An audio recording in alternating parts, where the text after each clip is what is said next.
இவ்வளவு பற்று, இந்த மொழி மீது, இனத்தின் மீது பற்று கொண்ட ஒரு பெருங்கலைஞன் இனி தோன்றி வருவானா?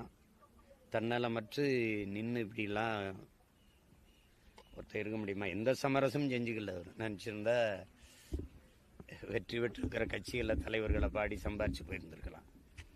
அடக்குமுறை, ஒடுக்குமுறை இருந்தது, தடை செய்யப்பட்ட இயக்கம், எவ்வளோ வழக்குகள், இதையெல்லாம் தாண்டி கொண்ட கொள்கையில் துளியும் மாறாத ஒரு போர் வீரனாகவே எங்கள் அப்பா இருந்துட்டார். இந்த இழப்பை எதிர்பார்க்கல. உடம்புல சரியில்லை, முடியாமல் இருந்தார் அப்படின்னு. திடீர்னு உங்களுக்கு தெரியும், ஏற்கனவே ஒரு தடவை எங்கள் அப்பா இறந்துட்டாருன்னு செய்தியை கிளப்பிவிட்டாங்க. அது எனக்கு தான் வந்தது. அப்போ நான் என் வீட்டில், என் மருமைங்க, என் தம்பி வீட்டிலாம் கேட்டு சரி பார்த்துக்கிட்டேன். இப்போ இந்த வட்டியை நம்ப மறுக்கிறாங்க உலக நாடுகள் வந்து. அண்ணா இது உண்மைதானான்னு பெரும் துயர நிகழ்வு நிகழ்ந்துருச்சு.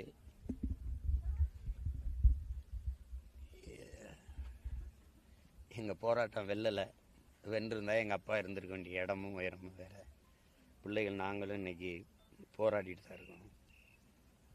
ஆனால் அவருடைய மூச்சு காற்று, அவர் குரல்லாம் இன்னும் எங்கள் காதுகளில் ஒழிச்சிக்கிட்டு தான் இருக்குது. அது இன்னும் எத்தனை 100 ஆண்டுகள் ஆனாலும் எங்கள் தலைமுறையை உசிப்பிக்கொண்டே இருக்கும் எங்கள் அப்பாவுடைய பாடல். அந்த பாடல்கள் இருக்கிற வரை எங்கள் அப்பா தமிழ் சமூகத்தோடு இணைந்து ரத்தமும் சதையுமா உணர்வோடு வாழ்ந்து கொண்டு தான் இருப்பாங்க. அதில் எந்த மாற்றம் இல்லை. இந்த மதிப்புமிக்க எங்கள் தந்தைக்கு நாங்கள் வந்து எங்களுடைய புகழ் வணக்கத்தை செலுத்துகிறோம். அவருடைய புகழை இன்னொரு தலைமுறைக்கும் கொண்டு போய் சேர்க்கிற பணி இனி வருங்காலங்களில் செய்வோம். தேனிசை செல்லப்பான்னு ஒருத்தர் இருந்தான் நமக்கு. அரிதினும் அரிதா தோன்றி ஒரு துளி சமரசம் இல்லாமல் இந்த மண்ணுக்கு மக்களுக்குமாக தன் குரலால் போராடியவன். வாளால் போராடியது, துவக்கால் போராடியவர். தன் குரலால் போராடி ஒரு போர்க்களத்தை பிரளயப்படுத்திய பெருமகன் எங்களுடைய அப்பா.